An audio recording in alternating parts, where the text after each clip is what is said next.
When I saw Crowley first, I was 7 years old. I used to, whoever I was walking alongside, say my sisters or my father and mother, I used to creep to the other side to get at the back of them so that I wouldn't be seen them. It was this figure of him, you know, how he was dressed up. Very frightening. He had a great big long black cloak. We called it a cloak. It covered him all up, right down to his ankles. And then he had this great big broad hat. And it came to a peak at the top. And that itself looked a bit weird, because there was nobody about that wore the same clothes. We creeped in to the side of the road when we saw him come in at a distance. So we said to one another, "There's Crowley." So when we came up to him, he said, "No," he said, "don't be frightened of me. I won't harm you." But we passed him like that so often on the road that I got used to him. And then I didn't mind. Not one bit, no. I would go up to the house at Boleskine with a message or anything, and I didn't mind. Even, I think, the postman left the mails at the foot of the drive. I was the caretaker at the lodge.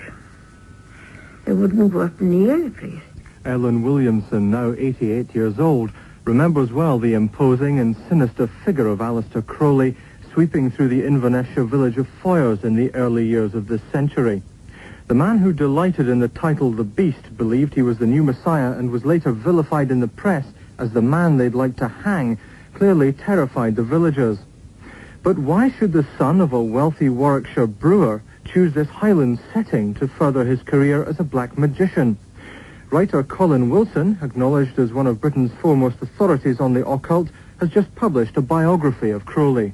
To some extent, it was an accident. What he needed to begin with was a house where he could carry out a long magical ritual, which actually takes 6 months to perform, and he needed a place with a door opening to the north, and there had to be a terrace he could cover with fine sand, and a kind of a lodge where he could make the spirits congregate. And he just searched and searched throughout 1899, and then finally found what he wanted at the southern shore of Loch Ness, near Foyers, this Boleskine house. The owner rented it to him very cheaply. Incidentally, Crowley always tried to give the impression that he was the owner of the place, and of course gave himself the title the Laird of Boleskine. Crowley revelled in the idea of being a Highland laird, even though his so-called estate was only 2 acres. According to Highland-based writer and historian Elizabeth Sutherland, that was typical of the Crowley character. I think he had delusions of grandeur. He believed that he was from Celtic stock and that he was a descendant of Louise de Querouaille, who was the mistress of Charles II, I believe, wasn't she, the Countess of Portsmouth. And so when he came up to the Highlands, he felt that having taken on a big house, he should act the part of the laird. So he called himself the Laird of Boleskine and Abertaf. And he had this note paper with a coronet at the top of it, and 4 coats of arms, all from the best families in the land. And I think there was also an Egyptian inscription on it as well.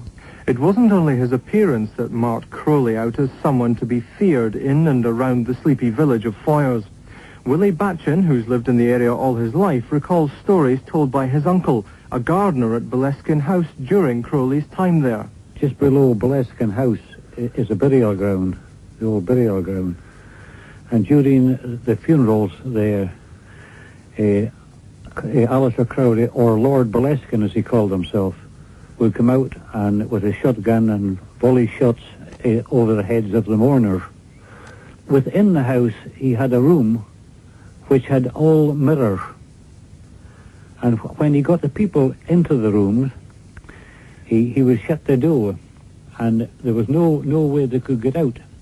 I think he drove fear into many of the servants that way.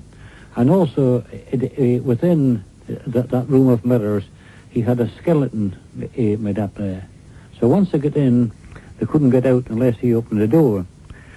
I think there was some people that saw inside that room of mirrors when he wasn't there. When you went in the door, you saw yourself there, right round the room. That itself was a bit frightening to anybody. He had this wee table, small little table. He sat on the floor, and he had this table in front of him with his food, and it's there that he had his meals. In that room, there was no chairs or anything like that in the room, just a bare rug, big rug. And it was a bare skin rug. Beautiful. Ellen Williamson, whose mother used to help out as a cleaner in the house and who, as a little girl, had the run of Boleskine, even that mirrored room, when the master was away from home, of course. Crowley chose Boleskine for the lengthy Abramelin ritual of conjuring up his guardian spirit. Sween MacDonald, known as the Highland Seer, is widely credited with having his own psychic abilities, those of second sight. He's a fervent believer in the paranormal and says the choice of Boleskine wasn't purely accidental. He was searching for a particular place where there would be power. Now, he also searched the north of England, Yorkshire, the Lake District. He searched the whole of Scotland from the north to the south until he found Boleskine, which was at Purshil at that time. Boleskine is built on one of the old ley lines where there's a power. There was a power there. When Crowley went to Boleskine, this was when a lot of the power started within him, where he could write, where he could call up demons, where he could do things, where he cursed people that upset him. Boleskine helped him, and he helped Boleskine. He was a very evil man. The things that he did, no other human person could have done, to animals and to people. But Crowley was also a brilliant man, an expert chess player, adventurous mountaineer, talented writer and poet, accomplished linguist, but as a magician, he may have overestimated his powers to control his creations. Unfortunately, instead of the guardian angel, he raised what he described as a host of demons, which shows perhaps that he either misunderstood the ritual that he was performing, or perhaps his own nature, his own character intervened. I suppose the modern psychologist would say that he raised them in his head. Whether he raised actual forces or creatures that other people could see as well, I would find very difficult to answer.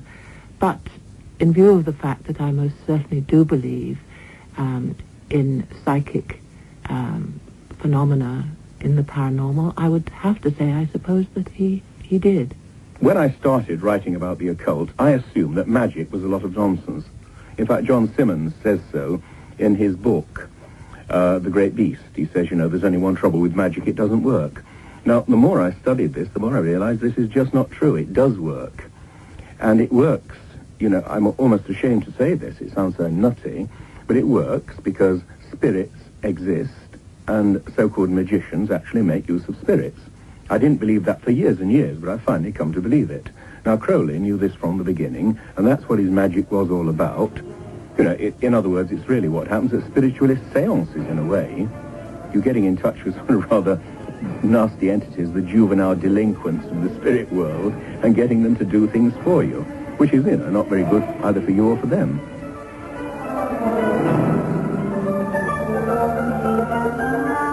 Boleskine House itself may know the secret of what Crowley was able to conjure up, and if indeed some evil spirit influenced the subsequent catalogue of death, despair and insanity which plagued those connected with Crowley and the house itself.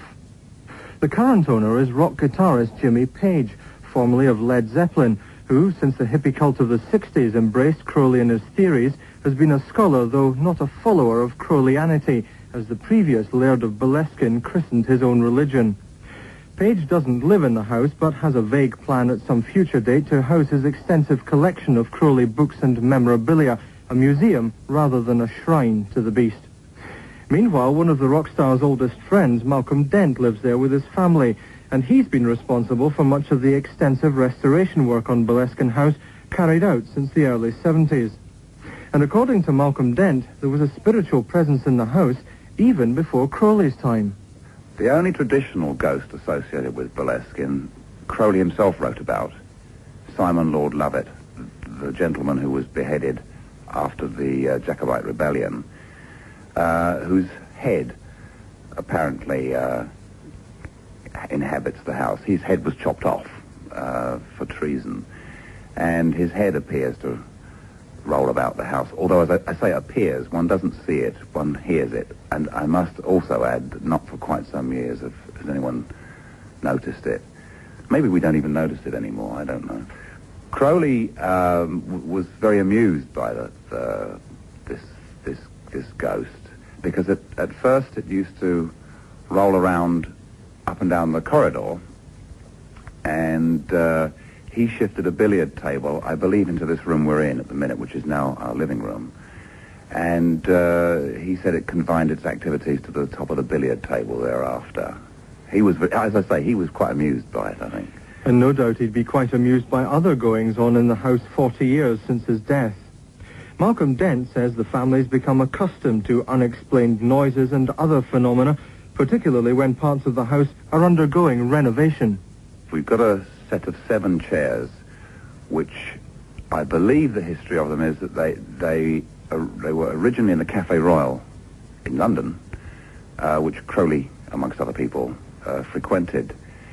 There are, I can't remember all the names. Crowley, they have a large blue plaque in the back with the name of a famous bod, and what they did for a living, or what they pretended to do for a living. For example, Mary Lloyd's chair is there. Sir Billy Butlin's chair is in the collection. James Agate, who was a critic and journalist, and Crowley, and Rudolph Valentino had a chair as well. And some years ago, we decided that these chairs could do with cleaning up and restoring, and the brakes and the rest of it repaired. So the chap that did them, without thinking about it, and I hadn't thought to tell him, he simply removed all these blue wooden plaques from the back of them, took care of them so that the lettering on them was not damaged, stacked them up somewhere, did all the job to them, put all the plaques back in, not necessarily in the chairs from which they'd originally come, and duly gave them back to us. Very nice too. They were very nice. They looked very nice. And so we put them around the dining table. And for some weeks thereafter, Mary Lloyd's chair and Aleister Crowley's chair kept changing places overnight. You'd come in after a day or two or whatever, you hadn't been in there, and they'd have moved and changed places, and the rug always used to be shuckled up right across the room. Again, we didn't know why. So I religiously put them back where they belonged. I knew where they belonged because I always kept Crowley's chair at the head of the table, and the other 6 down each side. And I think for about 3 months, every so often, these two would be shifted. None of us having had anything to do with it. And then it stopped. Spine-chilling stuff. Whether you believe in ghosts or spirits or not, whether you believe it is possible for the evil Crowley believed he could master to exert an influence on people, objects, and events years later, it is difficult to dismiss experiences such as these entirely. Certainly Colin Wilson is convinced of Crowley's magical abilities.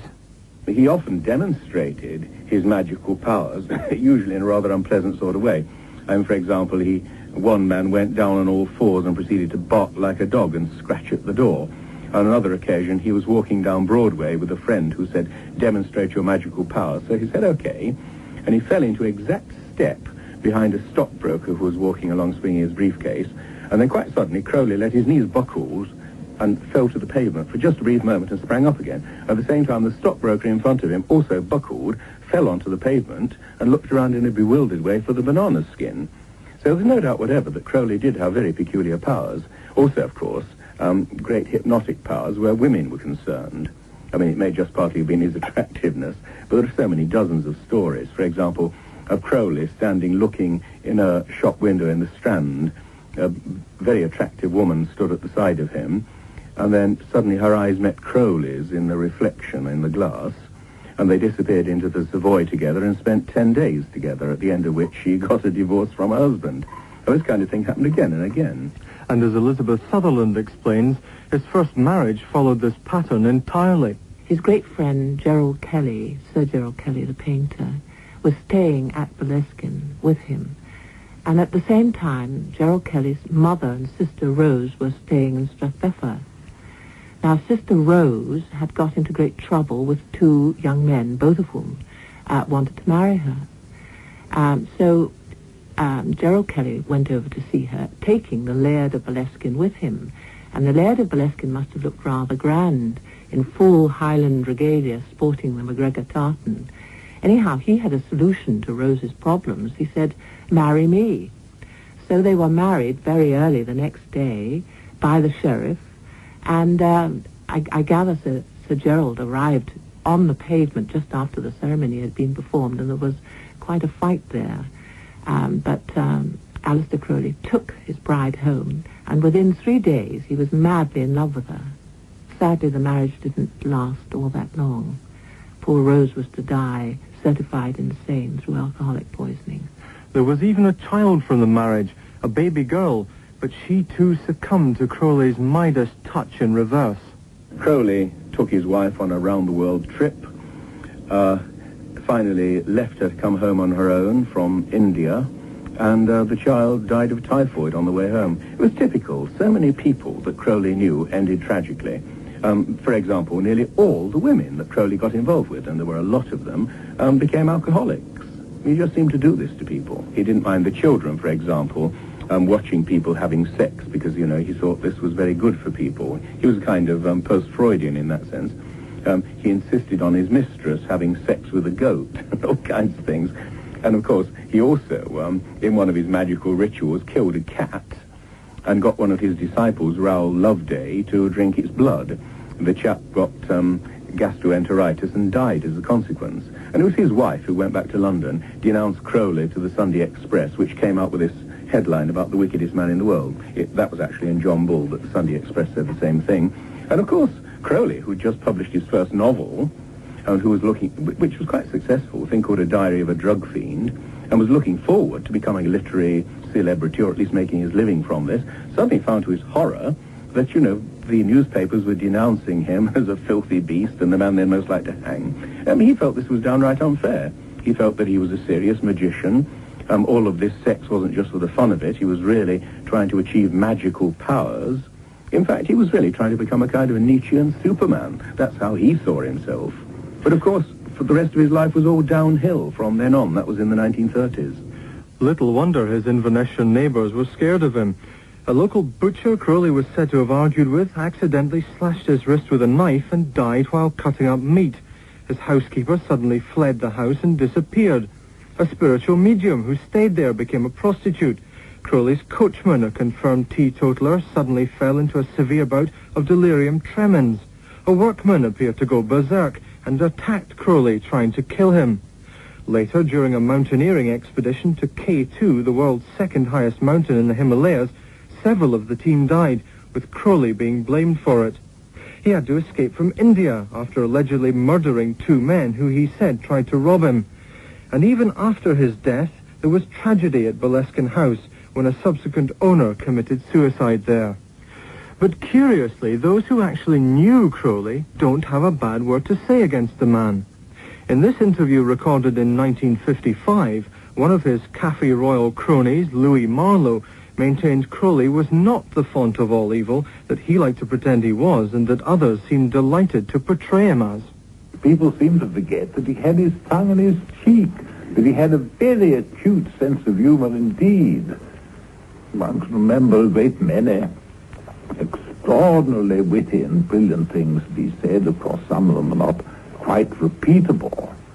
But he was a character who ought not to be represented simply as a figure of evil and a tool of the devil or that magician. I think he's a man who will be remembered and remembered simply because of the potency of his own identity. Another regular acquaintance was novelist Christopher Isherwood. Isherwood and his close friend Gerald Hamilton got to know Crowley in Berlin during the 30s, as Hamilton recalled in this archive interview. Isherwood and I went to call on him when he was in Berlin and had an exhibition of his paintings all to himself, opened by some important German. I had never met him before, but he was very anxious for us both to call and see him. From that day onwards, a certain friendship sprung up, and I enjoyed his company as much as I hope he may have enjoyed mine. The terrible wickedness, which is still attached to his name, the wickedest man in the world, as he liked to be called, made me roar with laughter, because in point of fact, as I got to know him very well, both in Berlin and in London afterwards, I found him to be really a bon bourgeois who liked a good cigar, good wines, a good meal, and above everything else, a good game of chess. He's fortunate in his biographer, John Simons, who's written 2 lives of Crowley, and who has very distinctly portrayed his amazing character. Erudite, a little inclined to be drunken, and above all, kind-hearted. That was how I found Aleister Crowley. Crowley certainly did have an acute sense of humour. He published a series of hilarious limericks, many about people with whom he'd fallen out, and mostly unbroadcastable. But since his death, a significant number of people have taken Crowley more seriously than he probably took himself. His resurrection during the hippie years of the 60s raised him to the status of a cult hero. The Rolling Stones were moved by his influence to record an entire album around the theme of black magic, Their Satanic Majesty's Request. And you'll find Crowley's picture among the faces on the Beatles' classic Sgt. Pepper's Lonely Hearts Club Band. And particularly in the United States, Crowleyanity has an increasing following. A lot of people do take Crowley seriously. I personally find that I don't like Crowley. I don't like anything that he did. I don't like the personality. But he obviously has a very strong effect on a lot of people. See, his philosophy, do what thou wilt, is very appealing, isn't it? I think that Crowley probably was a man totally without conscience. Maybe someone that we would call a psychopath today. He certainly had his tongue in his cheek, and he didn't think he was wicked at all. I'd point out that he really did some pretty disgusting and nasty things. He was a sort of extremely unpleasant man in many ways. I've written biographies of several people, including Shaw and Rasputin, but Crowley is the first person that I would not have liked to have met. His absolute loathing of authority, of course, was exactly what the hippies loved. He seemed to be, a bit like Wilhelm Reich, a figure who preached freedom, let it all hang out, do what you like. And I think this was the reason that the Beatles put his picture on their Sgt. Pepper album, and his books really began to sell once again. Oh, he would have become a kind of hippie saint if he'd still been around in the 60s. He died, of course, in 1947. He has left a legacy, and there is a lot of people involved with Crowley and what he has left behind. Indeed, I know one or two that are very, very steeped in Crowleyism. And you look for more power, you crawl more power, you work at more power, and then it can destroy you in the end, like I said earlier. Because even though the man died in 1947, the power that he has left behind is still there, and the demons are still going about. I believe that if they can still latch on to them, because I know that things do happen when people become involved deeply in the Crowleyism. Things going wrong, accidents happening, things happening out of the blue that shouldn't be happening at all, like things in the house going wrong, darkness round about, shades of the unknown coming round about rooms and people and noises on stairs, which I've heard people complain about. But the man who now occupies Crowley's house hasn't been enchanted by the magic of the great beast. Malcolm Dent says Crowley's legacy is something he'd rather be without, and it's not only the spiritual visitations to Boleskine which he finds disturbing. I wish he'd get out of my life.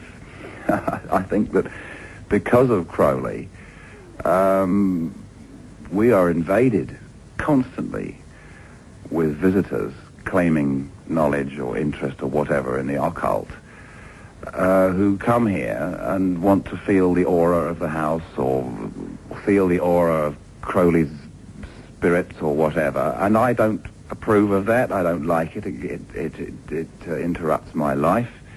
And on top of that, I think that some of these people they're really in a state of ignorance as to what the occult really means and what it can do.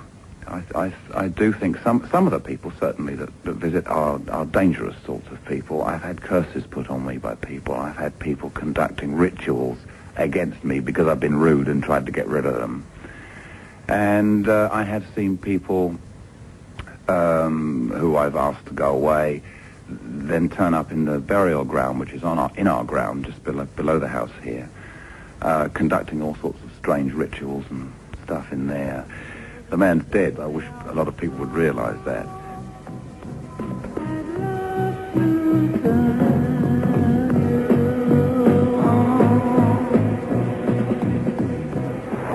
Deep-mouthed from their thrones deep-seated, the choirs of the eons declare the last of the demons defeated. For man is the lord of the air. Arise, O man, in thy strength. The kingdom is thine to inherit, till the high gods witness at length that man is the lord of his spirit.